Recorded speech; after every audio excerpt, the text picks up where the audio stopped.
मेरे दोस्त, ईरान के इस हमले ने पूरी दुनिया में खलबली मचा दी है। जैसा कि हम सबको पता है कि ईरान ने इजराइल के ऊपर अपने वादे के मुताबिक हमला कर दिया है। जैसे ही हमला किया तो पूरी दुनिया से सबकी प्रतिक्रियाएं आने लगी, सारी दुनिया बोल उठी।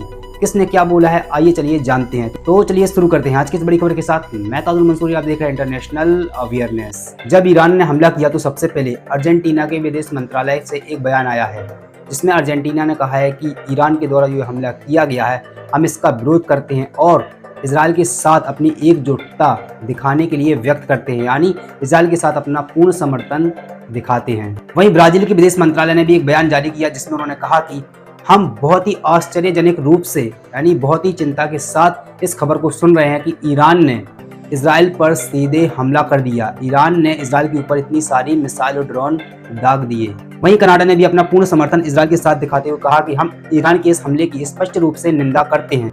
उधर चीन के विदेश मंत्रालय के प्रवक्ता का भी एक बयान सामने आया है। उन्होंने अपनी वेबसाइट पर बयान देते हुए कहा है कि चीन इस हमले के बाद मिडिल ईस्ट में बढ़ने वाले तनाव से और ज्यादा चिंतित है। इस हमले के बाद और ज्यादा मिडिल ईस्ट में तनाव बढ़ेगा। इसी के साथ उन्होंने दोनों पक्षों को संयम बरतने का आह्वान किया और उन्होंने आगे कहा, चीन के प्रवक्ता ने आगे कहा कि जो ये दौर चल रहा है, संघर्ष का दौर गजा के संघर्ष से हुआ है, यानी लगातार जो तनाव बढ़ता जा रहा है, यह गजा संघर्ष से हुआ है। तो सबसे पहली प्राथमिकता ये है कि गजा वॉर को रोका जाए। वहीं मिस्र, कतर और भारत ने भी इस हमले के बाद दोनों पक्षों से शांति बरतने का आह्वान किया है। इसी के साथ जर्मनी की तरफ से भी एक बयान आया है, जिसमें उन्होंने कहा है कि हम मिडिल ईस्ट में बढ़ रहा जो तनाव है, मिडिल ईस्ट में लगातार जो तनाव बढ़ता जा रहा है, उसको रोकने की पूरी कोशिश करेंगे और इसी के साथ ईरान को सिर्फ और सिर्फ चेतावनी ही दे सकते हैं।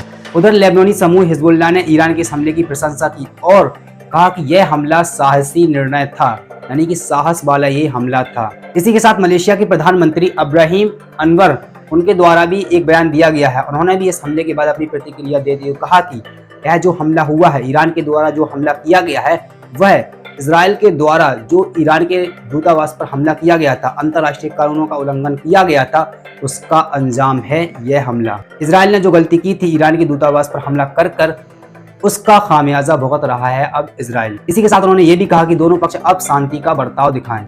वहीं यमन ने भी इस हमले को इजराइल के लिए जैसे को तैसा बताया, यानी इजराइल ने जो किया उसका खामियाजा भुगता ईरान के द्वारा इजराइल ने। वहीं यूके ने भी इस हमले की निंदा करते हुए कहा कि यह हमला ईरान के द्वारा किया गया है, जो यह एक लापरवाही है। इसी के साथ अमेरिका ने G7 की मीटिंग बिठाने का वादा किया और राजनयिक प्रतिक्रिया का वादा किया। इसी के साथ इजराइल के साथ अपना समर्थन भी दोहराया। वहीं तुर्की, यूरोप, सऊदी अरब और रूस ने भी अपनी प्रतिक्रिया देते हुए कहा कि मिडिल ईस्ट में अब और ज्यादा तनाव न बढ़ाया जाए। इसी के साथ साथ जॉर्डन ने भी अपनी प्रतिक्रिया देते हुए कहा कि हम दोनों पक्षों को शांति रहने की, यानी शांति से रहने का आह्वान करते हैं।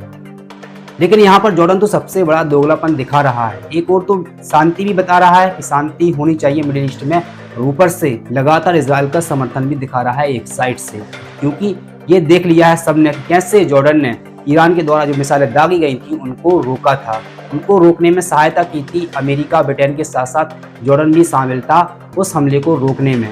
तो इस प्रकार से पूरी दुनिया से हमले के बाद प्रतिक्रियाएं आ रही हैं, सब अपने अपने हिसाब से प्रतिक्रियाएं दे रहे हैं। कोई इजराइल का समर्थन दिखा रहा है तो कोई ईरान का समर्थन दिखा रहा है। लेकिन देखते हैं कि आखिरकार ये युद्ध, ये वॉर कहां तक जाता है। ईरान शांत हो रहा है या फिर इजराइल हमला वापस करेगा, कुछ नहीं पता, कुछ नहीं कह सकते। फिलहाल में आज के लिए बस इतना ही। बने रहिए इंटरनेशनल अवेयरनेस के साथ। रिपोर्ट जल्दी आगे आएगी, तब तक के लिए बने रहिए इंटरनेशनल अवेयरनेस के साथ। जय हिंद।